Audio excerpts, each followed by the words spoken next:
राधे राधे आप सभी को। उम्मीद है आप सभी स्वस्थ एवं प्रसन्न होंगे।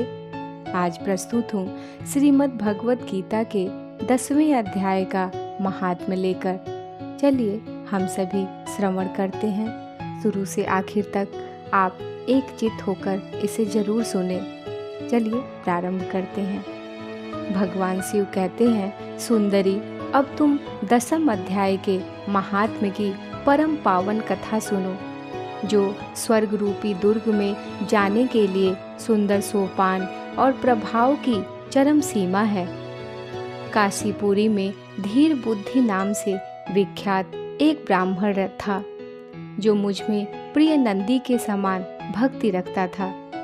वह पावन कीर्ति के अर्जन में तत्पर रहने वाला, शांतचित्त और हिंसा, कठोरता एवं दुस्साहस से दूर रहने वाला था। जितेंद्रिय होने के कारण वह निवृत्ति मार्ग में ही स्थित रहता था। उसने वेद रूपी समुद्र का पार पा लिया था। वह संपूर्ण शास्त्रों के तात्पर्य का ज्ञाता था। उसका चित्त सदा मेरे ध्यान में संलग्न रहता था। वह मन को अंतरात्मा में लगाकर सदा आत्म तत्व का साक्षात्कार किया करता था। अतः जब वो चलने लगता, तब मैं प्रेमवश उसके पीछे दौड़ दौड़ कर उसे हाथ का सहारा देता रहता था। यह देख मेरे पार्षद भृंगी ऋटि ने पूछा, भगवान, इस प्रकार भला किसने आपका दर्शन किया होगा? इस महात्मा ने कौन सा तप, होम अथवा जप किया है कि स्वयं आप ही पद पद पर इसे हाथ का सहारा देते चलते हैं? भृंगी ऋटिका का यह प्रश्न सुनकर मैंने इस प्रकार उत्तर देना आरंभ किया। एक समय की बात है, कैलाश पर्वत के पार्श्व भाग में पुन्नाग वन के भीतर चंद्रमा की अमृतमयी किरणों से धुली हुई भूमि में एक वेदी का आश्रय लेकर मैं बैठा हुआ था। मेरे बैठने के क्षण बाद ही सहसा बड़ी जोर की आंधी उठी। वहाँ के वृक्षों की शाखाएं नीचे ऊपर होकर आपस में टकराने लगी। कितनी टहनियाँ टूट टूट कर बिखर गईं। पर्वत की अविचल छाया भी हिलने लगी।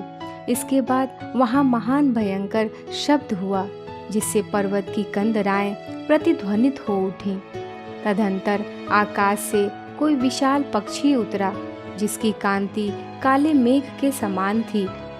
वह कज्जल की राशि, अंधकार के समूह अथवा पंख कटे हुए काले पर्वत सा जान पड़ता था। पैरों से पृथ्वी का सहारा लेकर उस पक्षी ने मुझे प्रणाम किया और एक सुंदर नवीन कमल मेरे चरणों में रखकर स्पष्ट वाणी में स्तुति करनी आरंभ की। पक्षी बोला, देव आपकी जय हो। आप चिदानंदमयी सुधा के सागर तथा जगत के पालक हैं। सदा सद्भावना से युक्त एवं अनासक्ति की लहरों से उल्लसित हैं।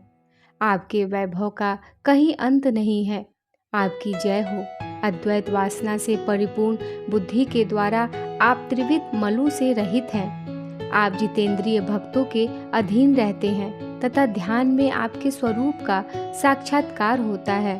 आप अविद्यामय उपाधि से रहित, नित्य मुक्त, निराकार, निरामय, असीम, अहंकार शून्य, आवरण रहित और निर्गुण हैं। आपके चरण कमल शरणागत भक्तों की रक्षा करने में प्रवीण हैं। अपने भयंकर ललाट रूपी महासर्प की विष ज्वाला से आपने कामदेव को भस्म किया है। आपकी जय हो। आप प्रत्यक्ष आदि प्रमाणों से दूर होते हुए भी प्रामाण्य स्वरूप हैं। आपको बार बार नमस्कार है। चैतन्य के स्वामी तथा त्रिभुवन रूपधारी आपको प्रणाम है। मैं श्रेष्ठ योगियों द्वारा चुंबित आपके उन चरण कमलों की वंदना करता हूँ, जो अपार भव पाप के समुद्र से पार उतारने में अद्भुत शक्तिशाली है। महादेव साक्षात बृहस्पति भी आपकी स्तुति करने की धृष्टता नहीं कर सकते। सहस्र मुखों वाले नागराज शेष में भी इतनी चातुरी नहीं कि वे आपके गुणों का वर्णन कर सकें। फिर मेरे जैसे छोटी बुद्धि वाले पक्षी की तो बिसात ही क्या है। उस पक्षी के द्वारा किए हुए इस स्तोत्र को सुनकर मैंने उससे पूछा, विहंगम, तुम कौन हो और कहाँ से आए हो? तुम्हारी आकृति तो हंस जैसी है, मगर रंग कौवे का मिला है। तुम जिस प्रयोजन को लेकर यहाँ आए हो उसे बताओ। पक्षी बोला, देवेश, मुझे ब्रह्मा जी का हंस जानिए। धूर्जटे, जिस कर्म से मेरे शरीर में इस समय कालिमा आ गई है उसे सुनिए। प्रभु, यद्यपि आप सर्वज्ञ हैं, अतः आपसे कोई भी बात छिपी नहीं है, तथापि यदि आप पूछते हैं तो बताता हूँ। सूरत नगर के पास एक सुंदर सरोवर है जिसमें कमल लहलहाते रहते हैं। उसी में से बाल चंद्रमा के टुकड़े जैसे श्वेत मृणालों के ग्रास लेकर मैं बड़ी तीव्र गति से आकाश में उड़ रहा था। उड़ते उड़ते सहसा वहाँ से पृथ्वी पर गिर पड़ा। जब होश में आया और अपने गिरने का कोई कारण न देख सका तो मन ही मन सोचने लगा, अहो, यह मुझ पर क्या आ पड़ा। आज मेरा पतन कैसे हो गया। पके हुए कपूर के समान मेरे श्वेत शरीर में यह कालिमा कैसे आ गई। इस प्रकार विस्मित होकर मैं अभी विचार कर ही रहा था कि उस पोखरे के कमलों में से मुझे ऐसी वाणी सुनाई दी, हंस उठो, मैं तुम्हारे गिरने और काले होने का कारण बताती हूँ। तब मैं उठकर सरोवर के बीच में गया और वहाँ 5 कमलों से युक्त एक सुंदर कमलिनी को देखा। उसको प्रणाम करके मैंने प्रदक्षिणा की और अपने पतन का सारा कारण पूछा। कमलिनी ने बोली, कलहंस, तुम आकाश मार्ग से मुझे लांघ कर गए हो। उसी पातक के परिणामवश तुम्हें पृथ्वी पर गिरना पड़ा है तथा उसी के कारण तुम्हारे शरीर में कालिमा दिखाई देती है। तुम्हें गिरा देख मेरे हृदय में दया भर आई और जब मैं इस मध्यम कमल के द्वारा बोलने लगी हूँ उस समय मेरे मुख से निकली हुई सुगंध को सूंघकर 60,000 भौरे स्वर्गलोक को प्राप्त हो गए हैं। पक्षीराज, जिस कारण मुझ में इतना वैभव, ऐसा प्रभाव आया है उसे बतलाती हूँ, सुनो। इस जन्म से पहले तीसरे जन्म में मैं इस पृथ्वी पर एक ब्राह्मण की कन्या के रूप में उत्पन्न हुई थी। उस समय मेरा नाम सरोज वदना था। मैं गुरुजनों की सेवा करती हुई सदा एकमात्र पातिव्रत के पालन में तत्पर रहती थी। एक दिन की बात है, मैं एक मैना को पढ़ा रही थी। इससे पति सेवा में कुछ विलंब हो गया। इससे पति देवता कुपित हो गए और उन्होंने शाप दिया, पापिनी, तुम मैना हो जा। मरने के बाद यद्यपि मैं मैना ही हुई तथापि पातिव्रत के प्रसाद से मुनियों के ही घर में मुझे आश्रय मिला। किसी मुनि कन्या ने मेरा पालन पोषण किया। मैं जिनके घर में थी वे ब्राह्मण प्रतिदिन प्रातःकाल विभूति योग नाम से प्रसिद्ध गीता के 10वें अध्याय का पाठ करते थे और मैं उस पापहारी अध्याय को सुना करती थी। विहंगम, काल आने पर मैं मैना का शरीर छोड़कर 10वें अध्याय के महात्म्य से स्वर्गलोक में अप्सरा हुई। मेरा नाम पद्मावती हुआ और मैं पद्मा की प्यारी सखी हो गई। एक दिन मैं विमान से आकाश में विचर रही थी। उस समय सुंदर कमलों से सुशोभित इस रमणीय सरोवर पर मेरी दृष्टि पड़ी और इसमें उतरकर ज्यों ही मैंने जल क्रीड़ा आरंभ की त्यों ही दुर्वासा मुनि आ धमके। उन्होंने वस्त्रहीन अवस्था में मुझे देख लिया। उनके भय से मैंने स्वयं ही एक कमलिनी का रूप धारण कर लिया। मेरे दोनों पैर 2 कमल हुए, दोनों हाथ भी 2 कमल हो गए और शेष अंगों के साथ मेरा मुख भी एक कमल हुआ। इस प्रकार मैं 5 कमलों से युक्त हुई।